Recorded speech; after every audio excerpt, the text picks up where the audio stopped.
E aí galera, beleza? Bem-vindo ao Historizado Company. O assunto de hoje é o imperialismo brasileiro. É isso mesmo, tá? No Story Drops de hoje, o imperialismo brasileiro.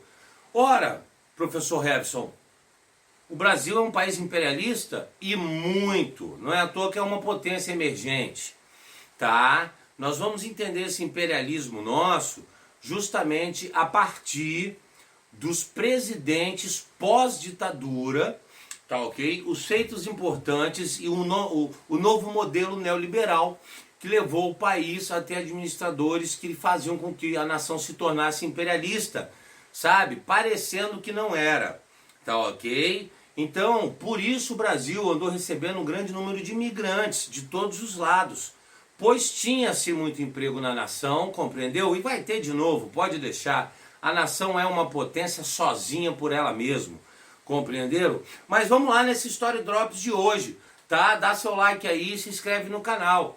Logo depois da ditadura, o primeiro presidente foi Tancredo Neves, que veio a falecer. Então nós tivemos nesse momento o seu vice José Sarney, que era do MDB, né? E ali precisava organizar um pouco a nação. Era os anos 80, a década perdida. O Sarney veio com planos econômicos como o Plano Cruzado e o Plano Cruzado Novo, com apoio do FMI, que foram planos que fracassaram, mas fez um movimento econômico, né? Mas o mais importante foi a Constituição de 1988, no qual foi uma Constituição, galera, altamente democrática. E nesse período, a União Soviética passava pela Glasnost Perestroika, a abertura da União Soviética que por fim levou ao fim do socialismo. Tá ok? Então, o Brasil se mostrou ao mundo uma nação com essa Constituição de 1988, uma nação democrática, com suas instituições todas. Então o Brasil hoje é um país super democrático e igualitário na Constituição. Não quer dizer que isso acontece na vida real, mas na Constituição. Mas isso perante o mundo, né, mostrou às grandes nações que o Brasil é um país extremamente democrático e às pequenas também. Após o Sarney, que foi eleito indiretamente pela ditadura, nós tivemos eleição e nós tivemos o presidente Fernando Collor de Mello, né, que ele fez algo muito importante, inseriu o Brasil no neoliberalismo, ou seja, derrubou as tarifas alfandegárias, permitiu a entrada das empresas transnacionais. As multinacionais, que a gente tanto falou em multinacional, foram se transformando em transnacionais. Hoje, na verdade, elas são empresas que não interessa, né, o país de origem delas, mas não interessa onde elas melhor ganham dinheiro, onde melhor elas pagam menos impostos. A verdade foi essa. Então o Collor ele abriu para o neoliberalismo, foi uma boa atitude para a época, mas o plano Collor é que era o problema. Porque qual foi a ideia do Collor? Vou explicar de forma rápida. A mesma quantidade de papel moeda que circula na nação, você tem que ter no Tesouro Nacional. Qual foi o plano Collor? Ele pegou o dinheiro do Tesouro Nacional e jogou no mercado.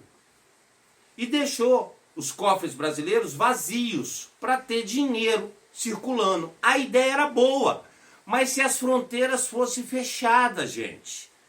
O próprio dinheiro do povo, o próprio dinheiro da nação circulando dentro da nação, e aí a ideia seria exportar mais e importar menos para encher os cofres de novo. Não, o que o Collor faz? Ele bota o nosso dinheiro para circular, confiscando dinheiro, muita gente lembra disso, tendo problema, vários empresários, aposentados e tudo mais, e abre para o neoliberalismo. Ou seja, as empresas de fora vieram, mas elas estavam para se implantar no Brasil ainda.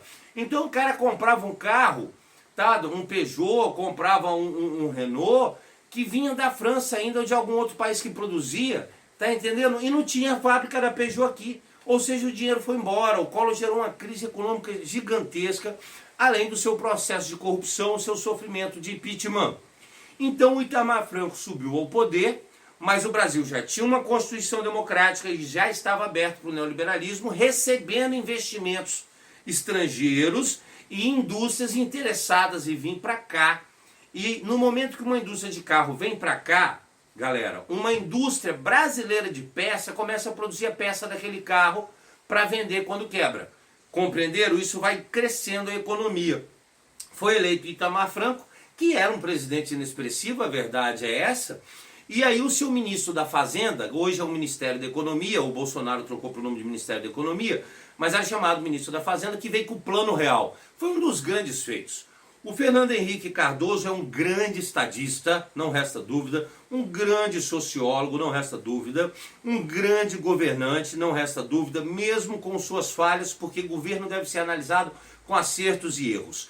Se o Collor abriu o neoliberalismo, o Plano Real foi criado dentro do governo Itamar, não esqueçam disso para provas ou para um debate, tá ok? O Fernando Henrique era o ministro da Fazenda. O Plano Real foi um plano criado pelo FMI, para várias nações, tá ok? A ideia do neoliberalismo, né, porque o presidente Ronald Reagan dos Estados Unidos já havia aplicado o neoliberalismo nos Estados Unidos nos anos 80, Margaret Thatcher na Inglaterra também, e o Helmut Kohl na Alemanha Ocidental, que a Alemanha ainda não havia caído. Estávamos chegando ali em 89, aí teve a reunificação da Alemanha, e a Alemanha abriu para o neoliberalismo.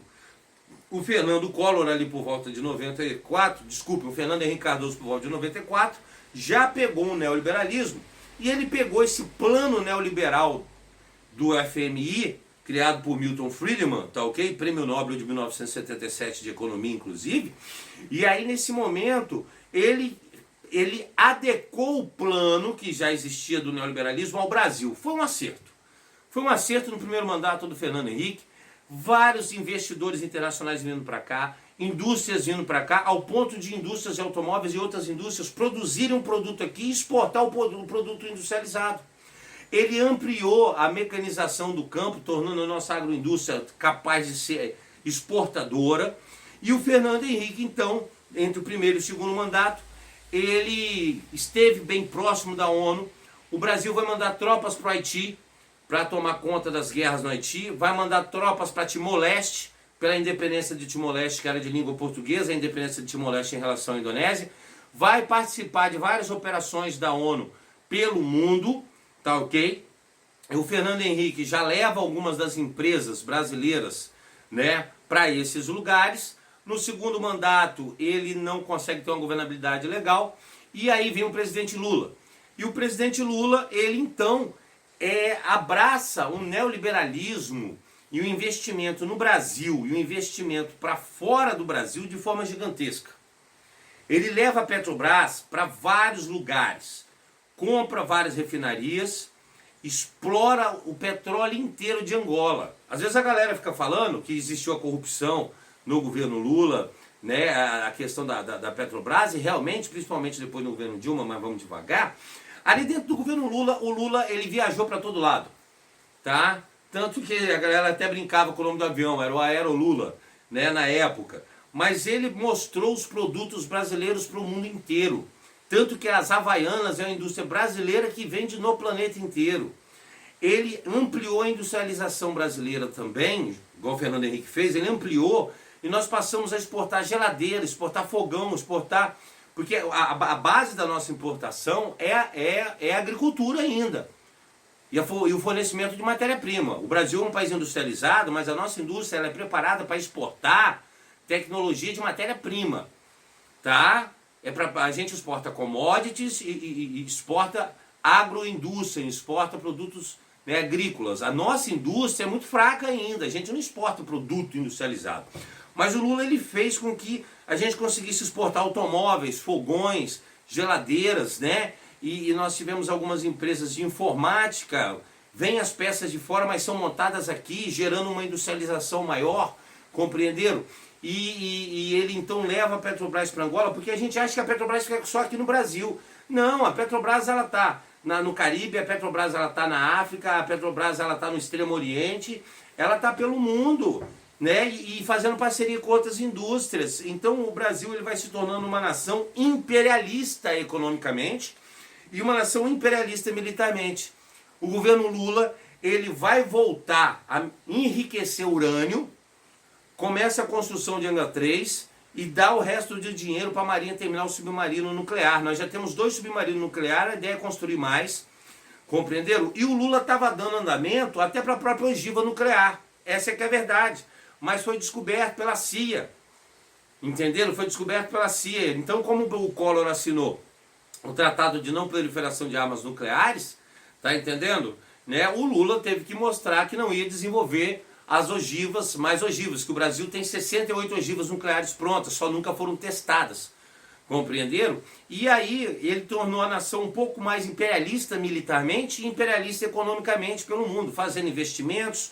Então, quando o BNDES faz um investimento no porto em Cuba, está ajudando Cuba a melhorar o porto, tá? Mas quem está ganhando dinheiro com esse porto é o Brasil. Isso foi um imperialismo brasileiro, na verdade. E aí o Lula, ele sai, entra a Dilma mantém os 4 primeiros anos, né, razoáveis. A crise de 2009, que o Lula disse que era uma marolinha, foi uma marolinha na época, porque o governo brasileiro tinha dinheiro, estava construindo pontes, estradas, aeroportos, portos, fazendo os investimentos, então gerou emprego. Mas a partir de 2016, 2017, essa marolinha ela vem chegando um pouco como tsunami. E o Brasil abraçou muitas causas sociais, não está errado, mas de certa forma um exagero por lei.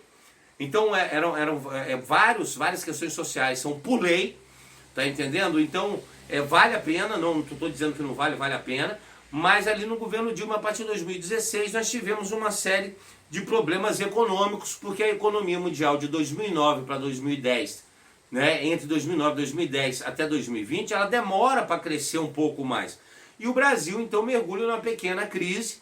Nesse momento, a população se indigna com a própria história brasileira, começa os movimentos de fora Dilma, né, estoura a corrupção dentro da Petrobras e em outros lugares por parte do partido do PT, uma coisa horrorosa, destruiu um partido, a história de um partido inteiro. E eu costumo dizer que o PT é o partido de um homem só, do Lula. No dia que o Lula morrer, o PT morre junto e acaba. Essa que é a maior verdade. A Dilma manteve esse imperialismo, ela mesmo, né, não tinha envolvimento com nenhum dessas corrupções. Vários outros nomes do PT e até de quem não era no PT, como Cunha, que era presidente do Congresso Nacional, era muito pior e tudo mais. Ela é afastada, o vice era o Michel Temer e sobe ao poder nesse momento, sem ter muita saída de administração. Em meio a isso, não se sabe, o Brasil entra em crise, várias potências do mundo entram em crise também, não só o Brasil, porque não deu muito certo, e veio a pandemia, agora em 2020, que atrapalha vários governos. Não vou citar o governo Bolsonaro, que é um governo que está acontecendo nesse momento, não faz parte. Mas o Brasil praticou, então, desde Sarney, com a Constituição superdemocrática, o liberalismo do Collor, o auge do liberalismo e do Plano Real com Fernando Henrique, a boa administração do Lula, de crescimento interno e expansionismo do imperialismo militar e econômico brasileiro. A continuidade no primeiro mandato de Dilma.